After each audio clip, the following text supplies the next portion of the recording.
Hello and welcome to the SC2L. Thanks again for tuning in, ladies and gentlemen. We do appreciate it. I am Jeff in Control Robinson, joined tonight by Day 9, or Sean Day 9 Plot. Sorry, I forgot to say your whole name. Oh, how are you, friend? How dare you forget my middle name? Well, Jeff, I am in an absolutely fantastic mood because, you know, one of the best parts about team leagues is the amount of opportunities that players get to have those extra attempts. Sure. To, you know, they get to see extra players, you get to see them in a round-robin format, but this is the last week. Big stuff's on the line right now, and that's always cool. If Axiom wins this, they're going to be in the playoffs. If they lose this, they're not going to be in the playoffs. So it's a huge moment for Axiom. And of course, the biggest reason why I'm happy to be here is that shirt kicks ass. Thank you. I feel bad because it's actually it is one of my favorite shirts, but I swear I have other shirts, guys. I've worn this like to 5 broadcasts though, so it might appear like I only have this one. But I have to agree, Axiom. A lot on the line for them. They are sending their players to DreamHack Bucharest nonetheless. It would just be very nice if this was a paid trip for them. Of course, the top 2 teams from the playoffs that will be determined next week. And they'll be broadcasted, I believe, Monday and Tuesday. But we'll talk more about that as we figure it out. But you can kind of plan on that loosely. Getting that paid trip back in their bank will allow them, of course, to send players to additional tournaments. So it's a very big deal. And as you said, exposure. It's a really big deal. Not only does the SC2L offer for us to see players week in, week out in these regular matches, this round-robin play, as you said, but also there's a pot of gold at the end of that rainbow that is DreamHack Bucharest, and quite frankly, the player list was released earlier. It's going to be a freaking amazing tournament. Innovations going, flashes going, SOS. I think someone counted something like 11 top-tier Koreans, then, of course, a giant swell of amazing non-Koreans, and also other very good Koreans as well. Yeah, Axiom's already going to be going to Bucharest in full, so it's really exciting to see them get a chance to get the double booking, both at the tournament event and the SC2L finals. And the matchups today, I mean, like we were saying earlier, there's a lot on the line, and Axiom ain't messing around. No. Axiom, you know, one of the benefits of having that smaller squad is that they know exactly who's going to go out. There's not a whole lot of parity. There's not a whole lot of change up there. It's always going to be Ryung. It's always going to be Alicia, Frank, and then of course they even paired up with Grubby. So they have a really good squad, but they need someone to appear twice, and then they need to use everybody. On the flip side for EG, we see that they too have brought out their Korean squad, only having Xenocider kind of represent the non-Korean squad. So it's going to be a great match there. Let's do a little bit of house cleaning real quick before we get into the matches and talk about the StarCraft 2 side of things. This is the SC2L brought to you by D-Link, so if you guys are interested, I know you've heard this spiel a million times before, but bear with me. Check out the website, sc2l.gg. Click on that D-Link banner at the top of the website, and that'll bring you to the deal. We've already sold a lot of these units. You can see the machine sitting right next to me right here. And, of course, D-Link has come into esports and said, hey, we'd like to work with you guys and see if you guys can scratch our back while we scratch yours. And in doing so, they've sponsored most of the SC2L. But they also are offering a deal where if you buy one of these gaming routers, $10 of that purchase will go to the prize pool, $6 off from the purchase, and you will have yourself a fantastic machine that allows you to kind of stay connected and plow right through things like computer updates or Windows updates, excuse me, or something like someone downloading something on an alternate computer on your system. And that these are all really good things for you, but perhaps more importantly is that you'll be helping tell D-Link, say, hey, you guys should stick around, sponsor teams, sponsor leagues. We're worth working with. Yeah, definitely really excited to see their support. And, of course, that boosted prize pool. Thanks to all of you who helped take part in that bonus to help boost the prize pool up, because that goes directly into the players' pockets. So, you know, speaking of the players that will be benefiting, I really feel like we are the biggest beneficiaries of everything because we get to see Grubby and Alive come out in the first match. Really excited about this match. It's on Neoplanet S, which is typically a pretty good map for Protoss, I would say. But there's, of course, dangers there as well. That third base, you run the risk of getting attacked there and then dropped into the main. Alive, not known for his TVP. This is probably his worst or weakest matchup. But, of course, Alive is a champion. So when you describe his worst matchup, you're not talking about, like, a free win scenario. You're talking about how it's not up to snuff where he beats on the absolute best players on the planet. So it should be really competitive. I mean, from this draw, what leaps out at you the most? Which of these matchups are you most excited about?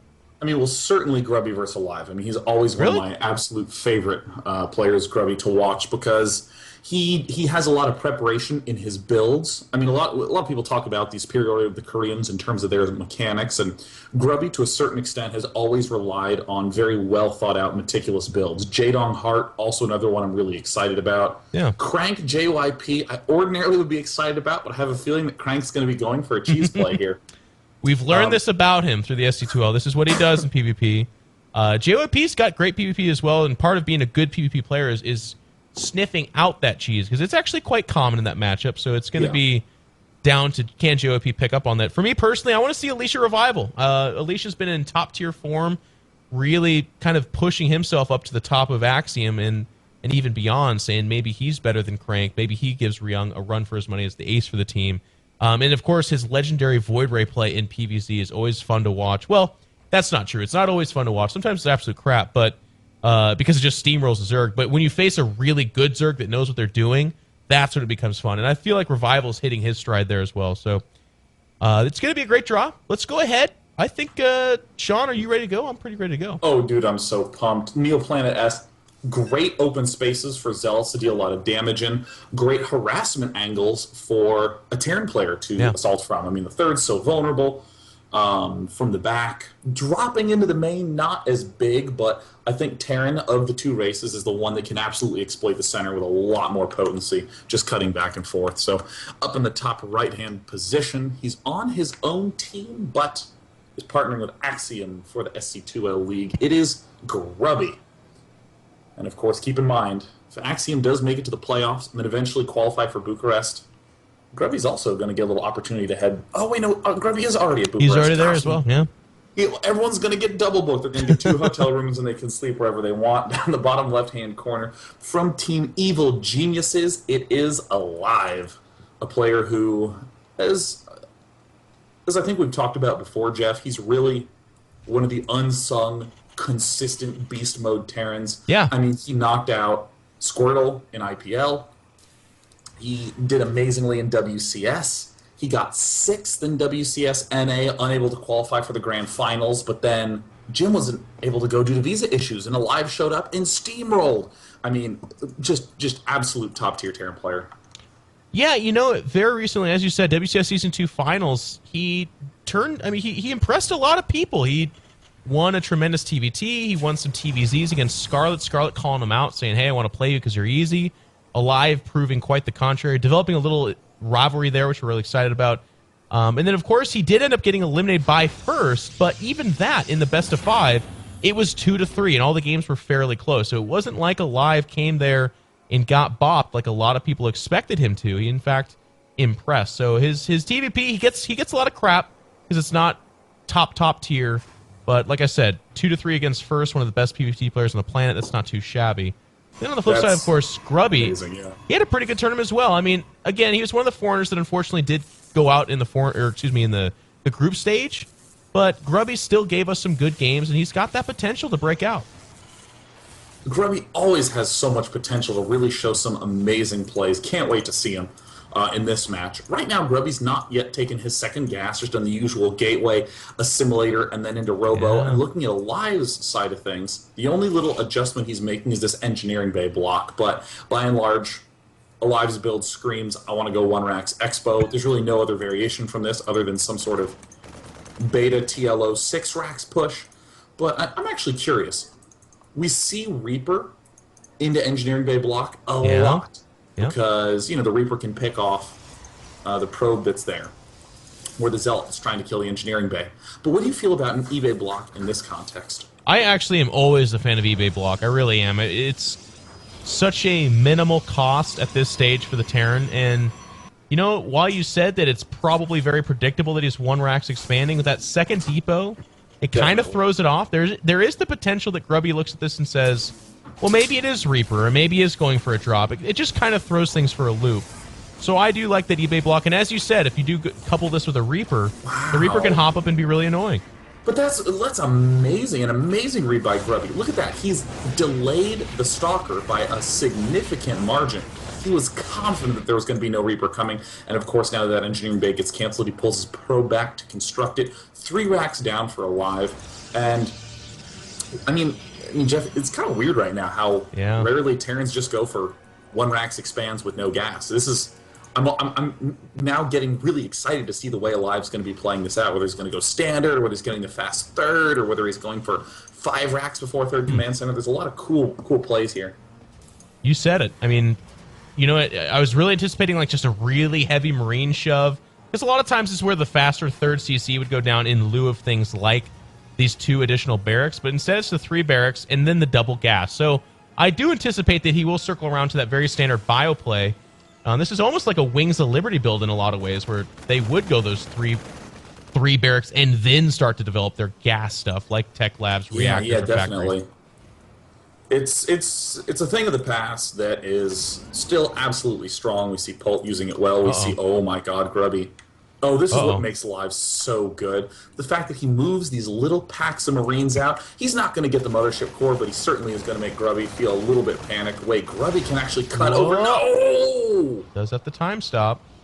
And, you know, there's not, like you said, it could end up being a 5-rack build, but it's going to be later down the road. So right now, Grubby does the time stop, but that's not the end of the world. There's no attack coming where he absolutely needs that photon overcharge, so he does get home. But nice little movement out here from Alive. And if you look at Grubby's side of things, you have that robo completing, additional gateways going down. I mean, this is the Reign era standard PvT play. 3 gateways, a robo, double gas going down now. We should see like something like a single forge. The diversity comes in where perhaps the Twilight Council goes down in lieu of something like a Robotics Bay. Yeah, I mean, I would like to see something pop down earlier than those 2 gateways. Sure. Just to stick on 1 gate for defense, an absolutely strong and acceptable way to play until you throw down the time warp. I mean, that's going to immediately mean you have no defense early on, so you kind of are screwed. You got to get the gateways up for the unit defense, even if you don't build anything out of them. And Alive is just playing this out very smartly, but very aggressively. Look at that. All the add-ons are done on his barracks before he starts his factory. That factory's about a minute late, and it's so that way he can do this push right here. And Grubby gets the photon overcharge by the skin of his teeth. Not going to do significant damage to this army, but Grubby is more than content to traps a sick amount of Marines there. Grubby, known for his micro, he is, of course, one of the Warcraft 3 gods that has made his way over here. And only a couple of Marines are going to make their way home, and actually just 4. Unfortunately, the soccer did not find, otherwise it could have been more harm. But Grubby, with beautiful force fields, is able to carve for himself a nice little energy trade for units exchange there. The photon overcharge, of course, is not a big deal to trade out there. And we do have that Twilight Council going down, so I'll be curious to see if this is a Storm build or if there's going to be like an aggressive Blink opening. Either way, Grubby's pushing now. Yeah, Grubby is establishing what looks to be the start of a sort of Zealot Templar heavy with Warp Prism kind of play. I mean, that's the look of things at this point. Grubby is trying to do this little move out with this Immortal, but he doesn't know that Alive had this 3 barracks with add-on play. With that much production capacity, Alive is able to dart out and fight this, and Grubby's going to lose a lot more than he bargained for. But with Amazing Micro, is losing a lot less than anyone else would bargain for. Yeah, what a bad situation. I mean, unfortunately, because of that time stop and then photon overcharge, there was no recall in this Mothership Core. So, you know, Grubby moved out. There's no pylon in this vicinity, so that's where I feel like we could be a little bit critical of Grubby. Because, honestly, the push-out's good, but where is the life to that push? You know, where does that push become something dangerous of doing more than just basically intimidating the Terran? We're actually going to have a live push all the way up into the natural. Still no photon overcharge. Those photon... Oh, my God, those force fields are sensational. What amazing force fields. I mean, Alive... Even though Alive has units that are, on average, better than what Grubby can build. Slow Zealots and Stalkers. Alive can't push because he has no Medivacs yet. We're seeing the Medivacs have just popped out. Jeez, that's late. Normally you get Medivacs out a little before 10 minutes at around 9:30. It's going to be 11 by the time they get to that front. So Grubby just barely has enough for the Photon Overcharge. And if you're Alive, you're thinking, yes, I got him pinned. I'm in good shape. But Grubby, he's got the +1. He's got Templar out. +1, and he's going for the 1 attack here as well. It's the kind of poor man's upgrade at this stage. He has a Twilight Council, so he could go for 2 armor, but instead, of course, he's going to opt for the attack just to kind of keep pace with the Terran player. Now, a couple of feedbacks go down on those Medivacs. That was a nice move. But Alive is just boldly going to go right up the ramp, actually, with this elevator tactic. Archon being morphed right under fire. It's going to get focused down. Not a lot of anti-air here, so Alive could actually just pick up and leave, and he's going to do exactly that. Sentries are not a good choice. Well, it's less the choice, more the this is what he has to offer. And Alive is being so aggressive. Yeah, Alive is looking real nice, per usual. Per everyone's, relentless non-credit giving to Alive. He just having great micro here, stepping in. Sure, those medevacs don't have energy, but he has such a small unit pack, he doesn't really need that much, and is continuing to whittle away at these Zealots. Alive is slowly getting a supply lead. Grubby's slowly moving out with his Zealots in answer. Yeah, he's trying to chase back here, but without something like an Archon or Stalkers or Storm to get that kind of splash damage to punish this kiting backwards. We're actually just seeing, essentially, again, energy from Alive being traded out for actual units of our Protoss player Grubby, and we actually have a Widow Mine being built in close proximity to this natural. Why not? It's like a Terran force field. He says, I'm here, I might as well. Wow, great pullback by that Grubby, a 1-life Archon. You don't see that very often, but Grubby is stepping forward. Alive is going to continue to kite, and Grubby's stuck between a rock and a hard place. He doesn't quite have enough yet for another photon overcharge, and there's the mine getting into position. Oh my gosh. Oh, it looks like Alive is waiting for the exact right moment to get that mine into action. The detonation does go off, but this one Archon is going to be doing wonders against these medevacs. There's no third behind this for Alive. He's opted instead for aggression. We do have a third CC approaching 60%. Grubby, of course, has no third of his own, and right now he's just fighting for survival. This photon overcharge should give him a moment's reprieve, but hold that thought. Another elevator tactic coming up here. This Archon only has 55 health. It has to watch out for the focus fire. It wants to get back so its shields can recharge. There we go, at just 6 health. Excuse me, shield's going to back away and do just that. It looks like Alive's been held off for now. Well, but that mine did manage to pick off its Archon of his own, and that's going to be a real pain for Grubby because you just don't have the gas in this position as Grubby. You're stuck on 2 bases. You really want to be getting a +2 attack, or a +2 upgrade. Really, these attacks just keep coming. I mean, can he get off another set of feedbacks? No. I mean, Alive is just going to continue to drop, and where's the units? Where are the Zealots being warped in? He already warped in so many Templar. That means that the gateways are occupied, their cooldowns are not ready. Alive, though, oh my god, look at the Zealot attack that just countered at the natural expansion. Grubby was able to deal a little bit of damage and kill off, geez, 21 workers. What a move. Yeah, he needed something like this a little bit earlier on, I felt, because right now he's doing, I mean, he did fantastic damage, like you said. So many harvesters going down. And Alive, he doesn't have a whole lot going for him in terms of like a third base and a 4th CC or something crazy like that. But what he does have is because of all this aggression, he's been trimming down so many units from Grubby. And as I say that, he's actually going to retreat here. And it looks like that counterattack has pushed back Alive. His army is back at home. It's not large. It's basically 4 Marauders, 2 Marines.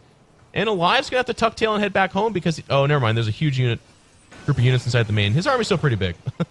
Yeah, I mean, Alive has a lot of stuff, but man, did Grubby do a nice pullback, killing off 21 freaking workers. Yeah. That's 50% more than Alive killed off. That Widow Mine is actually the MVP right now. It's up to 3 kills, still chilling outside the ramp. Grubby finally... Is it still there? No, it died now, right? Now it's just died like 1 second ago. And it's kind of funny because in this situation, there's no real... I guess I'd say tech advantage for either player because in this position, Alive's got his 5 racks. He needs to get his 3rd up. He doesn't have a lot of gas. So you know that he's really not going to have that big of a threat of Ghost. It's mainly going to be Bio. Right. Same story for Grubby. The only thing he can really do right now is Storm. And so in this position, it comes down to Control and Control alone. And there's an example of Control biting Grubby in the ass. He has already moved forward and lost 1, 2, 3 Templar. G4 Templar gone with tons of energy. That energy needed to be Psionic Storm, which might not even finish at this rate. If he gets this upgrade, the Storm is just seconds. It does not complete. God.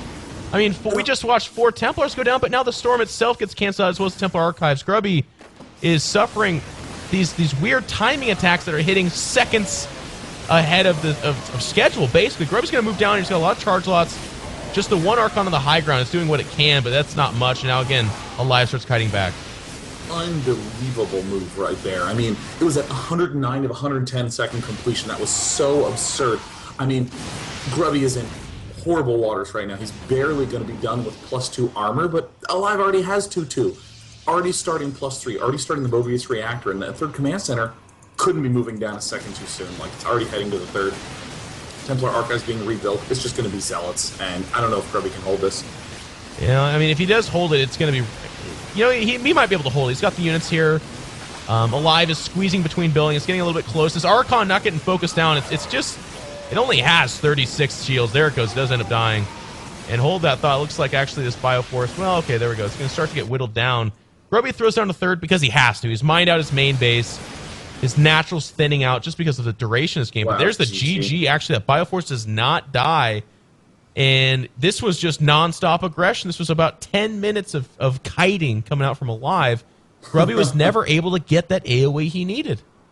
I mean, it's so painful, the fact that it was at 109 seconds. I mean, if Grubby stopped at one point to scratch his nose and thought, when I'm done scratching, I'm going to get that storm started. Well, no, he just cost himself the game there. I mean, It's that thin of an edge. That is what really makes Alive fun to watch, is he's kind of like a lesser Pult. He builds a lot of Marauders, he attacks a ton, and he abuses players who just don't have good, abuses players who don't have the utmost of precision with their build time. So that means that right now, EG's ahead, 1-0. I'll tell you what, it's funny too, because I feel like my heart and body is trained to watch Alive play, because Puma is like the first generation Alive, where he was the same kind of guy where he came out and he was very aggressive, but he didn't build a lot of SCVs. So if there's any kind of harass at home, any at all, or one bad attack, he doesn't have this gigantic, robust economy behind it like a lot of these other Terran players do. He's cutting econ to get out more aggression, but it's hard to watch. I mean, I even flipped back to that Game 2 Season 2 finals for WCS where he played against Scarlet on Whirlwind, and he has this massive advantage, and Scarlet gets up to like 6 or 7 bases, and of course she doesn't have any drones herself, but the game was kind of close because Alive all game long has like 45 SCVs. And it's not because he's losing a bunch like he did in this game. It's just because he kind of doesn't build SCVs. The guy would rather just attack.